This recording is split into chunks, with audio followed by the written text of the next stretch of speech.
Sa pagsapit ng umaga, doon bumungad sa kanila ang bakas na nangyari noong nagdaang gabi. Habang naglilibot sila sa paligid, doon nila nasilayan ang naiwang bakas ng mga aswang na animoy unti-unting naglalaho sa oras na nasisinaga nito ng liwanag ng araw. Hindi naglaon na nung balik sa normal ang paligid na parabang hindi man lang bumisita ang mga aswang sa lugar. Dahil sa mga pangyayari, mas lalo pang nakaramdam ng kaba sa katawan itong si Iluminado. Pakiramdam niya, kagaya ng mga bakas na yon sa oras na mamatay sila, maglalaho na lang din sila na parang bula. Upang maiwasan ng mga bagay na kinakatakutan niya, minabuti ng tasi-tasi na gumawa ng paraan para maiwasan ang mga hindi inaasahang pangyayari.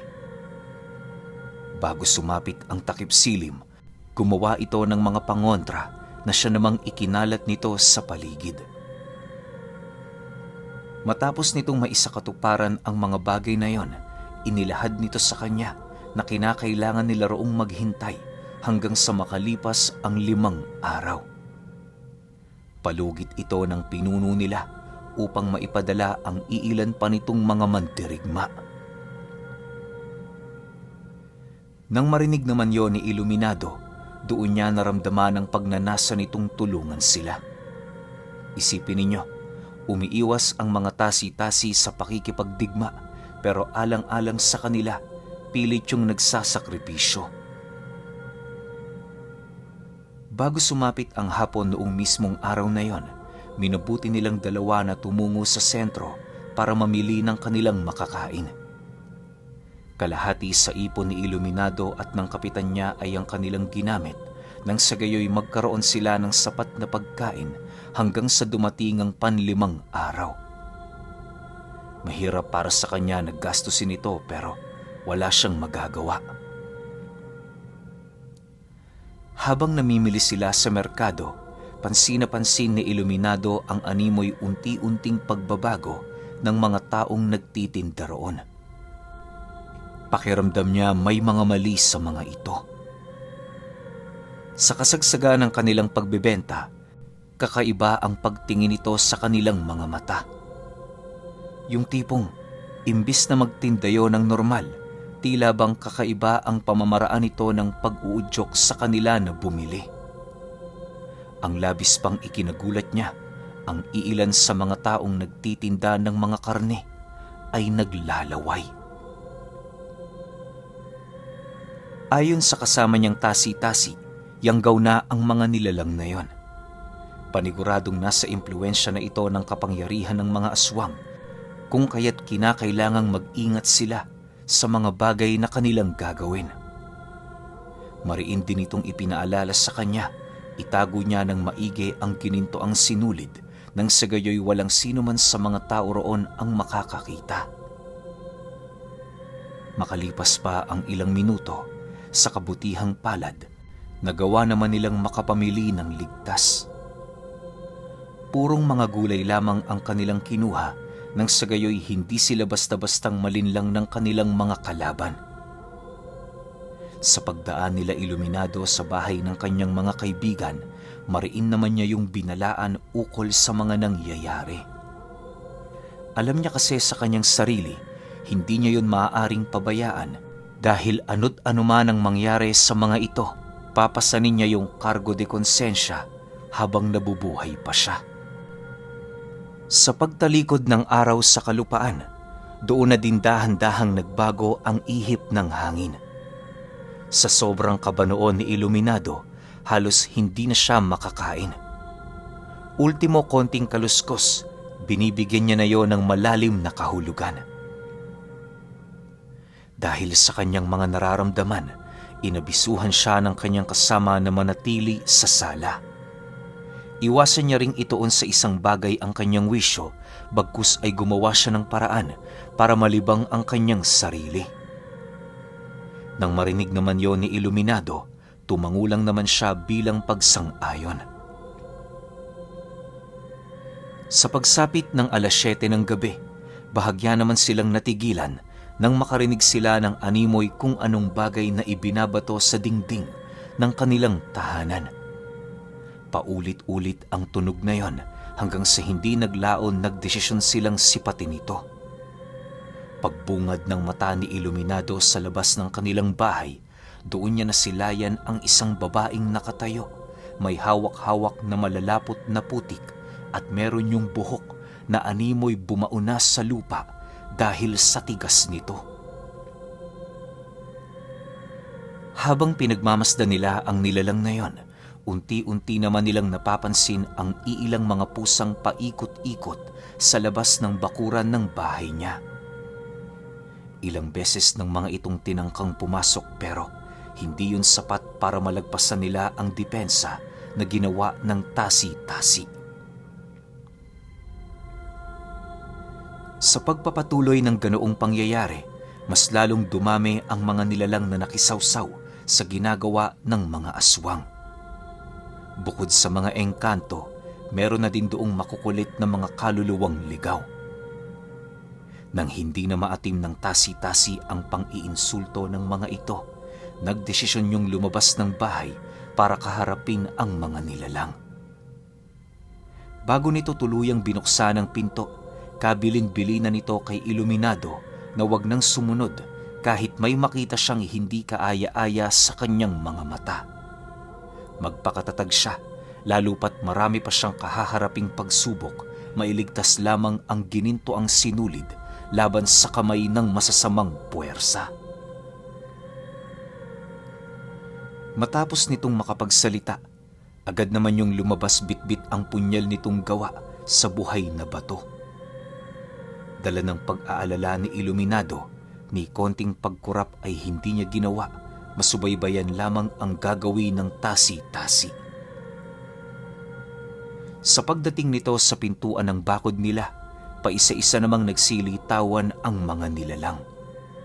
Paglalarawan ni Iluminado sa mga ito, para yung mga demonyong bigla na lamang lumitaw sa kalagitnaan ng kadiliman. Bawat isa sa mga nilalang na yon nagtatangan ng pambihirang armas na unang beses pa lamang niyang masilayan. Ang mga aswang namang kasama nito patuloy lamang sa paglipad sa kalangitan.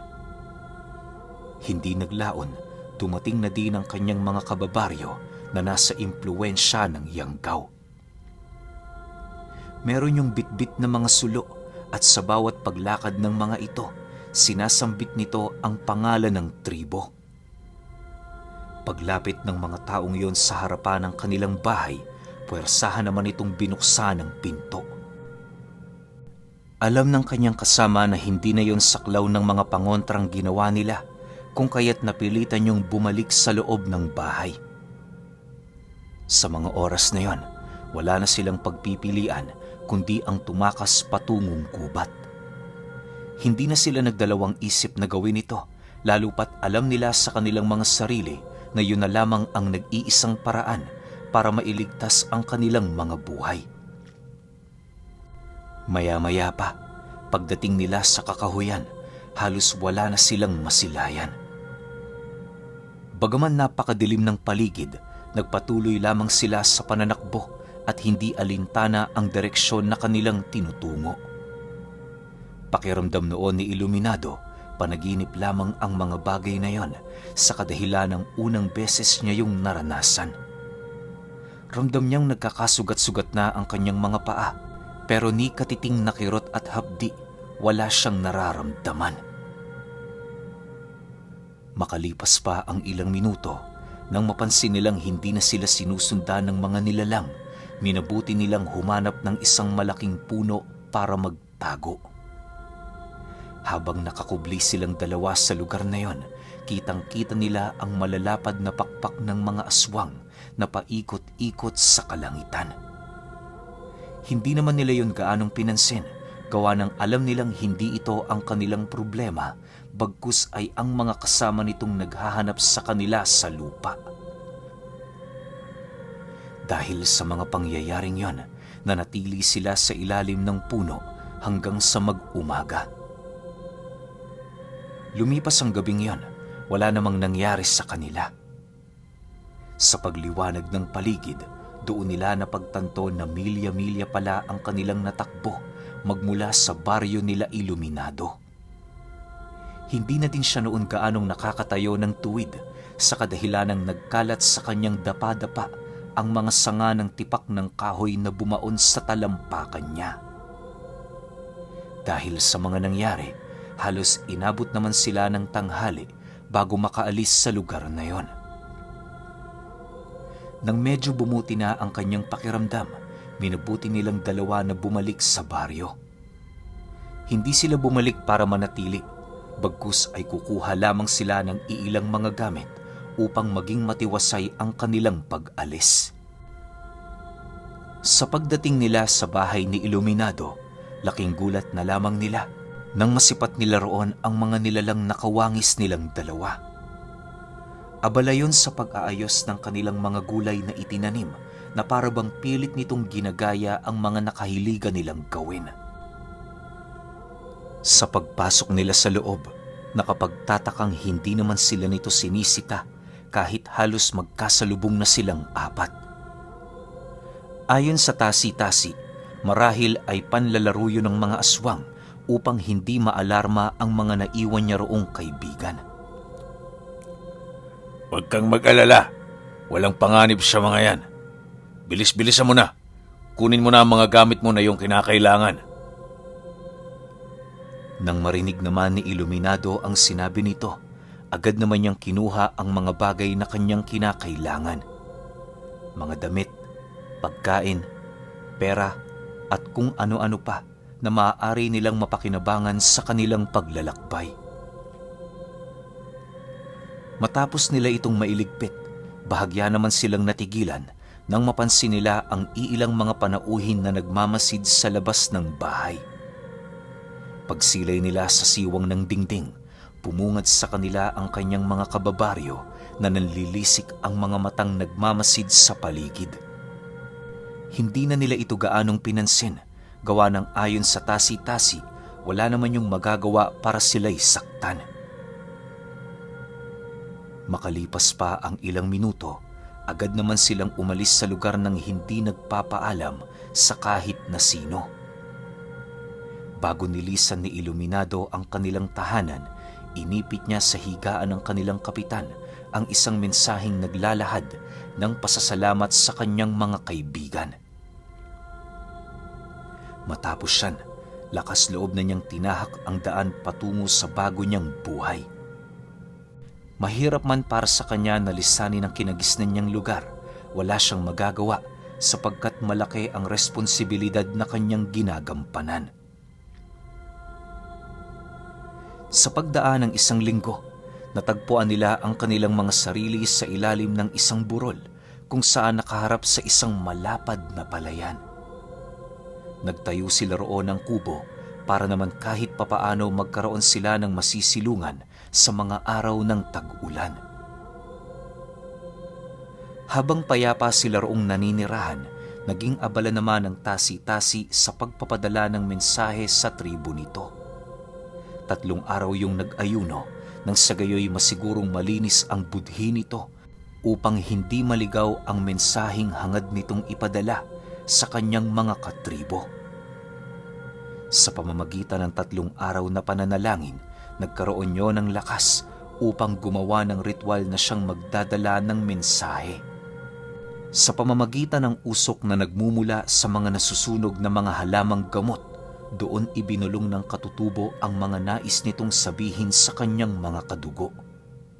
Sinabayan din niya yon ng iilang buhay na salita upang masigurong hindi yun maliligaw ng direksyon. Matapos siyang gawin ng kanyang kaibigan, wala na silang ginawa kundi ang maghintay. Sa loob ng ilang araw, doon nila napag-usapan ang tungkol sa kanilang mga mortal na kaaway. Ayon sa tasi-tasi, matagal nang may hidwaan ang kanilang angkan laban sa lahi ng mga aswang. Bagaman hindi sila ang nanguna sa digmaan, wala silang magagawa sapagkat hangad ng mga ito na makainom ng kanilang dugo. Ayon sa tasi-tasi, iisa lamang ang hangad ng mga nilalang na yon, kundi ang masapawan ang mga kauri nilang may mga gabay na itim na diwata. Matagal nang hinahangad ng mga ito ang pagkakaroon ng immortal na buhay para ang lahi na nila ang tanghaling hari ng pangkalahatang angkan ng mga aswang. Dagdag pa ng tasi-tasi na sa loob ng ilang siglo, marami silang nabalita ang kalahi ng mga ito na nagpupumilit makapasok sa kanilang isla. Doon din ito ipinagtapat sa kanya ang pagkabahala at pagkalungkot ng mga nag-alay ng buhay sa kanilang hanay. Nang marinig naman ni Iluminado ang naging istorya ng kanyang kaibigan, minabuti na lamang niyang manahimik alang-alang sa 2 binatilyo na nag-alay ng buhay para sa kanya. Kinahapunan, wala naman silang ibang ginawa kundi ang magmasid sa napakagandang paligid.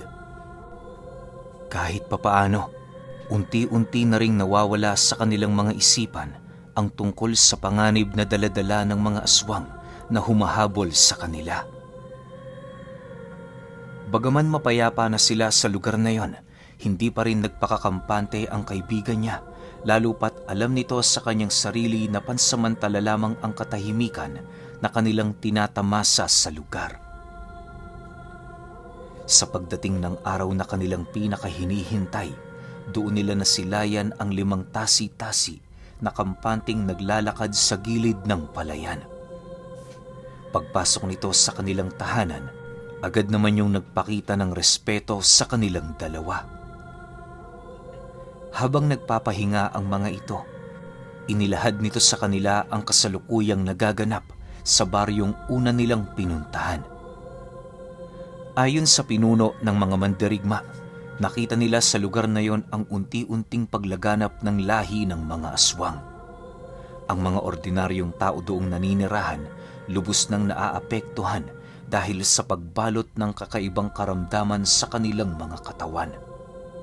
Inilahad din ito sa kanila ang tungkol sa pagdumi ng karagatan na siyang nagpapahina ng kita sa mga mangingisda. Mariin din yung naniniwala na unti-unti nang namamatay ang baryong yon at hindi maglalaon, purong mga aswang na ang maninirahan doon. Matapos naman niyang marinig ang sinabi nito, halos hindi naman siya mapakali sa kadahilan ng patuloy niyang iniisip ang kalagayan ng kanyang mga kaibigan. Nais man sana niya yung tulungan pero sadyang malalakas ang kanilang mga kalaban. Maya-maya pa, nang mailahad na ng mandirigma ang mga nadatna nila, doon na nito inilahad ang utos ng kanilang pinuno. Ayon dito, hindi sila maaaring manatili sa lugar na malapit sa mga tao gawa ng marami doong tagapagmasid ang kanilang mga kalaban. Huwag kayong mag-alala. Katawan natin ang gubat. Ang bawat sulok nito, kusang ibinibigay ng ermitanyo. Kapatid na Iluminado, may kakayahan kang maghawi ng panahon. Ikaw lamang ang nag-iisang maaaring makakita sa kanya. Pakatandaan mo ang kanyang pangalan. At yun ay Pilocarpio. Seryosong wika ng mandirigma. Matapos naman niyang marinig ang sinabi nito, hindi naman niya mawari ang kanyang isasagot gawa ng sa isip-isip niya. Sino ba ang taong yun? Inaasahan niya ring hindi yun pangkaraniwan sa kadahilan ng bakas sa pagmumukha ng mga tasi-tasi ang pagtitiwala nila sa ermitanyo. Makalipas pa ang ilang minuto, doon din niya napag-alaman ang pamamaraan kung papaano mapagana ang ginintoang sinulid. Inilahad din ito sa kanya, 4 na linggo na lamang at sasapit na ang pagdugo ng buwan. Matapos naman ang kanilang pag-uusap, dali-dali naman silang nag-alsabalutan para lumikas. Hindi na sila nagdalawang isip na lisanin ng lugar, gawa ng habang nag-uusap sila, ramdam na ramdam nila ang mga tagapagmasid ng mga aswang. Sa pagtalikod ng araw sa kalupaan, kasalukuyan na nilang binabagtas ang daan patungo sa puso ng gubat. Inaasahan nilang magiging mahirap ang paglalakbay na yon pero wala silang magagawa. Habang unti-unting binabalot ng kadiliman ng buong lugar, doon na nararamdaman nila Iluminado ang pagpaparamdam ng mga engkanto. May mga pagkakataon silang nakakasalubong na ng mga duwende pero hindi naman nila yun pinapansin. Sa pagsapit ng 8:00 ng gabi, bahagya namang tumigil ang pangkat para kumain. Habang nagpapahinga sila, nasipat nila ang isang mandirigma na biglang tumungo sa direksyon ng silangan. Inilabas nito ang isang maliit na salamin habang taimtim yung nananalangin.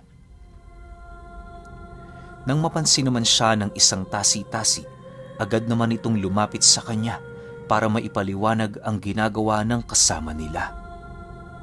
Ayon dito, na sa bawat paglalakbay na kanilang ginagawa, kalakip nito ang salamin na ibinigay ng pinuno sa bawat isa sa kanila. Yon ang nagsisilbi nilang proteksyon sa mga hindi nila bistadong lugar upang makaiwas sa panganib. Dagdag pa nito, hindi pangkaraniwan ang gamit na yon, gawa ng binubuo yon ng mga mutya na nagtutulong-tulong upang magkaroon ng kakayahanang may tangan na makakita ng konting sulyap sa hinaharap ukol sa lugar na kanilang daraanan. Mariin din itong inilahad sa kanya, sino man ang taong makita niya na may hawak ng ganoong salamin, paniguradong isa yung tasi-tasi. Kung hindi man ito tasi-tasi, malaki ang kaugnayan nito sa kanilang lahi. Nang marinig naman yon ni Iluminado, unti-unti na niyang nauunawaan ang tungkol sa tribong katuwang niya sa pang-araw-araw. Kampante naman siyang makasama ang mga ito, lalo pat alam niya sa kanyang sarili na wala yung hangad, kundi ang mailigtas siya kasama ng ginintoang sinulid. Sa pagpapatuloy ng kanilang paglalakad, nadapo sila sa parte ng gubat kung saan merong patag na lugar na may katabing ilog. Doon na nila napagdesisyonang magpalipas ng gabi, gawa ng ramdam nilang wala doong naninirahan maliban sa mga engkantong nasa mga kahoy. Habang nagpapahinga sila Iluminado, mayat maya naman ang paglilibot ng mga mandirigmang tasi-tasi. Sa pagtungtong ng hating gabi, pilit naman siyang ginising ng isa sa mga ito na para bang merong nangyayari. Pagmulat ng mga mata ni Iluminado, pumungad sa kanya ang napakagandang kalangitan kung saan sa itaas nila nasilayan niya ang mahahabang mga galamay ng mga engkanto na naglalakad. Hindi naman siya naalarma sa mga ito, sa kadahilan ng ayon sa mga kaibigan niya, mga mabubuti yung nilalang. Sa paglipas pa ng mga araw, narating na nga nila ang lugar na kanilang minimithing puntahan. Hindi naman naging mahirap para sa kanila na gumawa doon ng mga barong-barong, gawa ng eksperto sa pagpapanday ang mga mandirigma nilang kasama.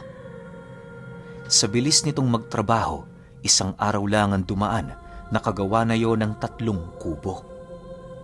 Wala yung ginamit na martilyo o pako at purong mga likas na kagamitan lamang na ordinaryong nakikita sa mga gubat. Matibay naman ang kubong yon kaya naging matiwasay ang paninirahan nila doon. Habang tumatagal sila sa lugar, unti-unti na nilang natututunan kung papaano ang mamuhay sa gubat at kung ano ang kinakailangan nilang gawin para magkaroon ng masasarap na pagkain. Bagaman may mangilan-ngilang namumundok ang nadadapo roon, hindi naman yun alintana para sa kanila. Katunayan, ang iilan sa mga ito naging kaibigan pa ni Iluminado. Dahil sa galing niyang makisama, kaya na may imbis na tumungo sila sa baryo para bumili ng kanilang mga kinakailangan, ang mga mamumundok na lamang ang kanilang inuutusan. Hindi naman tumatanggi ang mga ito, gawa ng sinusobrahan nila ang salaping kanilang ibinibigay sa mga yon. Sa paglipas pa ng 1 linggo, naging mapayapa naman ang lugar.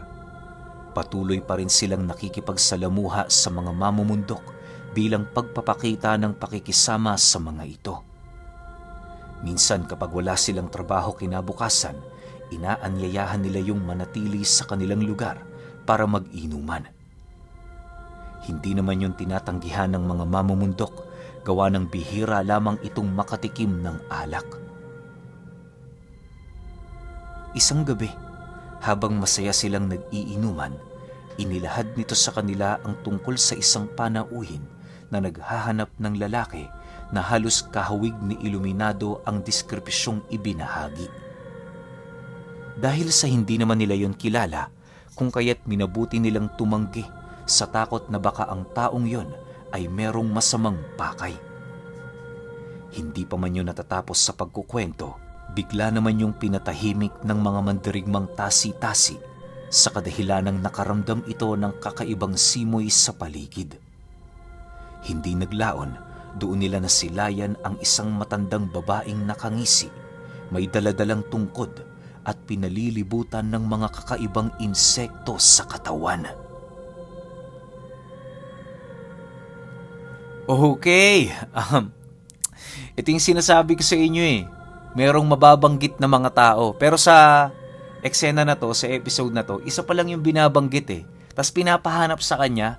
So ibig sabihin, yung gininto ang sinulid, meron tong espesyal na kakayahan na hindi pa alam ni Iluminado. Ano kaya yun, no?